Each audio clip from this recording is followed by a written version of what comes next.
Today we're going to talk about binomial expansions and then the binomial series. Binomial expansions are things you've been working with in algebra for quite a few years already. A binomial just means a sum of two things, and a binomial expansion is what you're talking about when you have this sum of two things raised to some power, and then you expand it algebraically. Let's look at some quick examples here. When we talk about 1 plus x raised to the kth power, when k is 0, 1 plus x to the 0th power is just 1. When k equals 1, 1 plus x to the first power is clearly 1 plus x. Those are simple. What about when k equals 2? 1 plus x squared is 1 plus 2x plus x squared. Now we'll continue with this pattern in a minute. I would like to make a table of the coefficients, ignoring the x's here. When k equals 0, we just have a single 1. When k equals 1, we have a 1 and a 1 as the coefficients on the 1 and the x. When k equals 2, we have the coefficients 1, 2, 1. Now let's look at the k equals 3 case. 1 plus x quantity cubed is just 1 plus x times this previous one, 1 plus x quantity squared. And you can do that multiplication, and what you'll see is you get 1 plus 3x plus 3x squared plus x cubed. In other words, the coefficients are 1, 3, 3, 1. And I'll write down one more here. I'm not going to put the k equals 4, but this next line is the k equals 4. You would get 1 plus 4x plus 6 x squared plus 4 x cubed plus x to the 4th. The coefficients would be 1, 4, 6, 4, 1. Now this table of coefficients I've drawn in the form of a triangle. It's a triangle I think many of you might have seen before. It's called Pascal's triangle.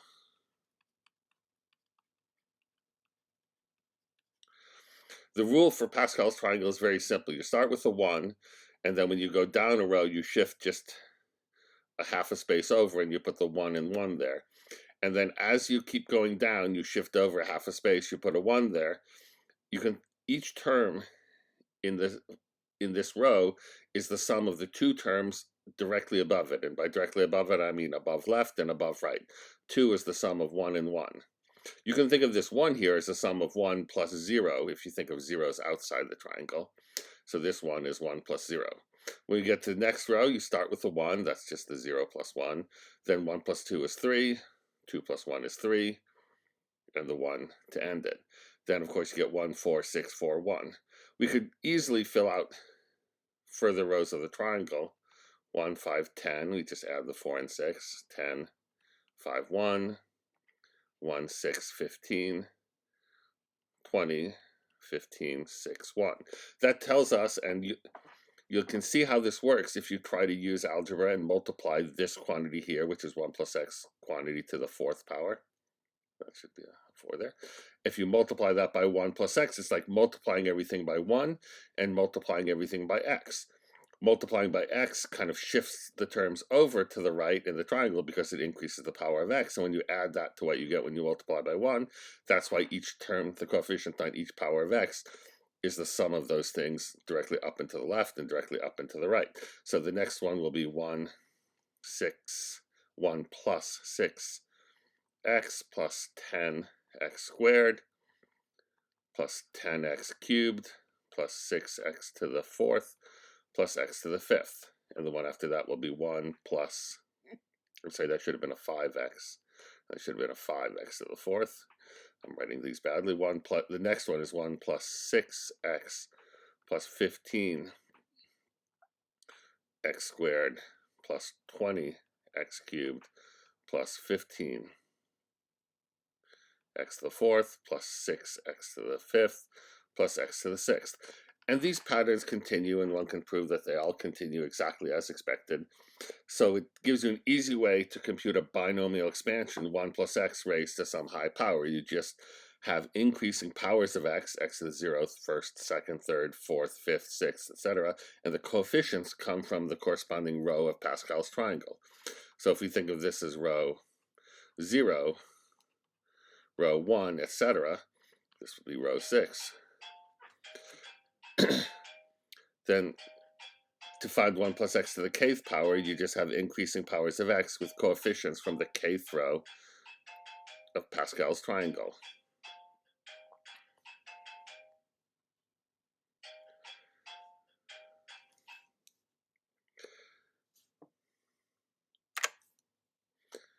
Let's now look at binomial expansions a little bit more. These numbers in that kth row of Pascal's triangle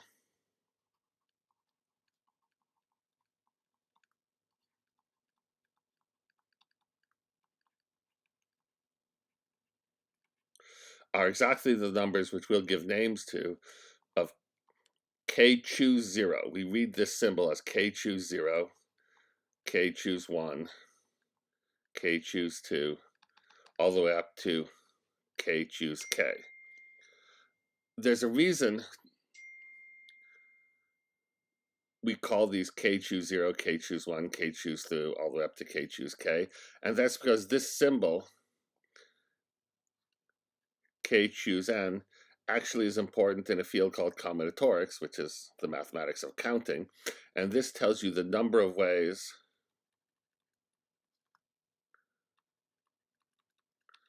to choose a subset of size n from a set of size k.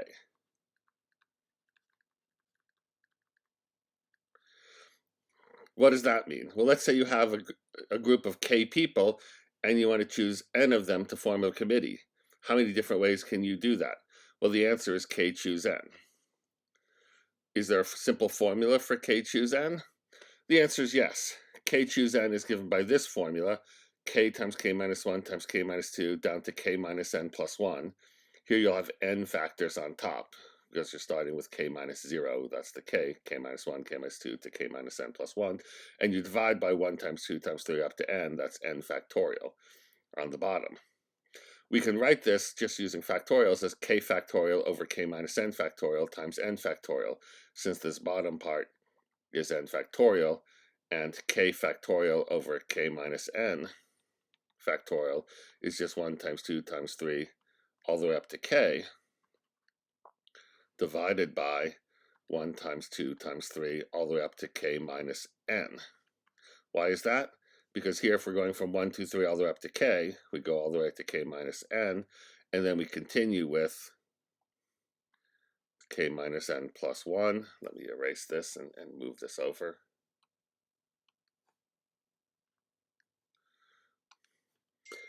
All the way up to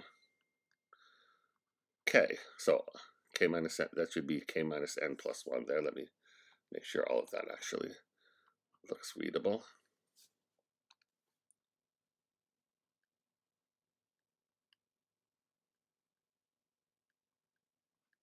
So this product from k minus n plus 1 all the way up to k is what you get when you divide k factorial, which is the top, by k minus n factorial, which is the bottom.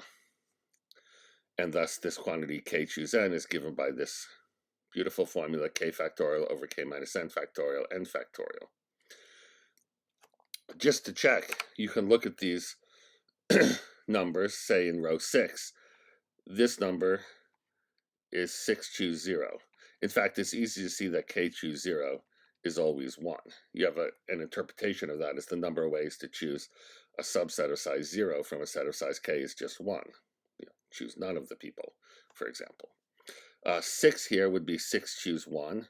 You can look at that formula. 6 choose 1 is 6 factorial over 6 minus 1 factorial, which is 5 factorial, times 1 factorial. That's the same as 6 factorial over 5 factorial, which is exactly 6. 15 is 6 choose 2. I'll use the other form. That's 6 times 5 over 1 times 2. That was the other formula, which I'll show you again that we had for k choose n. And we keep going to 6 choose 3, 6 choose 4, This should be a 4. This is 6 choose 3. 6 choose 5. And 6 choose 6. Again, it should be clear that k choose k is exactly 1, which you can see from this formula here. K choose n is this product, k times k minus 1 down to k minus n plus 1 over n factorial. When n equals k, you have the same thing on the top and bottom. You have a k factorial over k factorial, which is just 1. Now, everything I've done so far works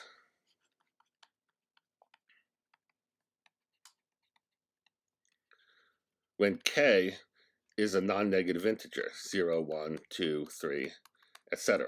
It doesn't even make any sense to talk about factorials or these sort of expansions when k isn't an integer if you care about just regular algebraic expansions. What we want to talk about now is the binomial series.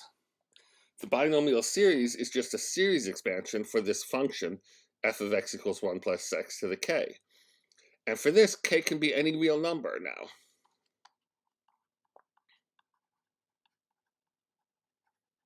It can be any positive number. It can even be a negative number. Certainly it could be 0, in this case everything is trivial because f of x is identically 1. It could be a non-integer. K could be a half. It could be an irrational number. It doesn't matter. It could be any real number. How do we get a series representation for f of x? Well, we use the general theory for Taylor series. We want a series centered at 0, so what we're going to be computing is the Maclaurin series, the Taylor series centered at 0 for the function f. And how do we do that? In order to do that, we need to know all the derivatives of f. Well, that should be easy. If f of x is 1 plus x to the kth power, f prime of x is k times the quantity 1 plus x to the k minus first power. And then by the chain rule, you multiply that by 1, which doesn't have to be written. So there it is, the derivative. It's easy to compute further derivatives. F double prime of x is just k times k minus 1 times 1 minus x to the k minus 2.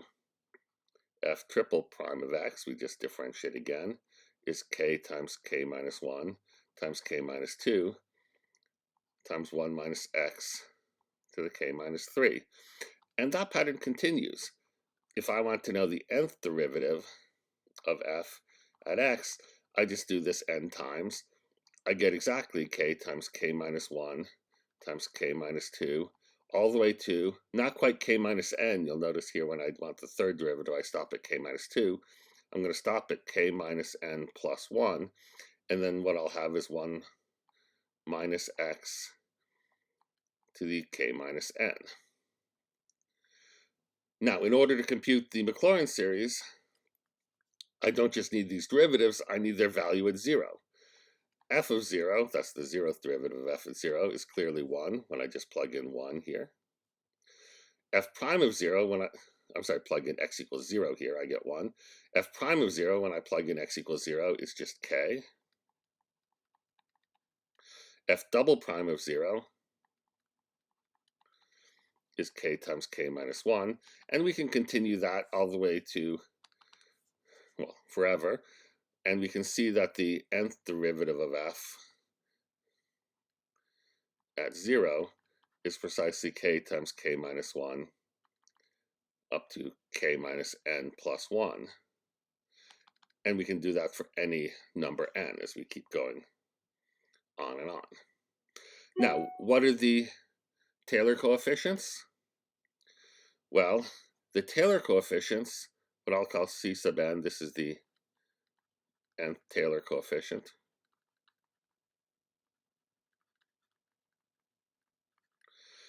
That's just the nth derivative of f at 0 divided by n factorial. And we just computed the nth derivative of f at 0 for each n. And so when I put in what that is, that's k times k minus 1. Keep going with this product all the way to k minus n plus 1 all over n factorial. I'm sorry that's sloppy, but I have that right here. The Maclaurin series is then 1, that's this, the constant term, plus k times x, that comes from this coefficient, f prime of 0 is k, and we're dividing by 1 factorial. f double prime of 0, k times k minus 1 over 2 factorial x squared, k times k minus 1 times k minus 2 over x cubed. That comes from f triple prime of 0, which is k times k minus 1 times k minus 2. So that over x 3 factorial times x cubed, and we keep going. We could write this as a sum from n equals 0 to infinity of this formula here, which I'll rewrite much more nicely here. K times k minus 1 times k minus 2 times k minus 3 times k minus 4, all the way up to k minus n plus 1 over n factorial x to the nth power. This is now the Maclaurin series for this function f of x equals 1 plus x to the kth power. We could also write it like this, sum from n equals 0 to infinity of k choose n times x to the n, because one thing you'll notice is that this is the exact same formula we had earlier for k choose n. Now, everything we said earlier only made sense when k was an integer, but we can make this definition that this is what we're going to call k choose n, this product, k times k minus 1 down to k minus n plus 1. Even when k isn't an integer, we can just define this thing here as k choose n, or this symbol kn with parentheses. This will make sense whether k is an integer or not. N still has to be an integer. N has to be 0, 1, 2, 3, etc. But k could be an arbitrary real number. And so we get this series. One can show that this series is actually equal to this original function, at least in the interval of convergence, and we can determine the interval of convergence with the standard ratio test. And the ratio test shows that the radius of convergence r is 1 for the binomial series, no matter what k is.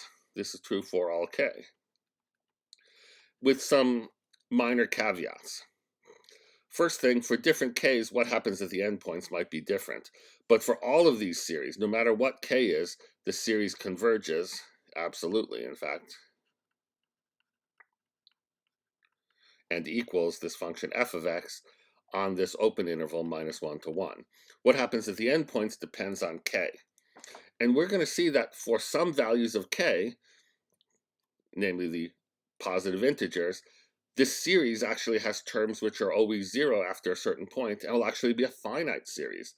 And when you have a finite series, meaning just a finite sum, which is, in this case, a polynomial, it will actually then converge for all x because it's a polynomial. There's no problem with convergence when only a finite number of terms are non-zero.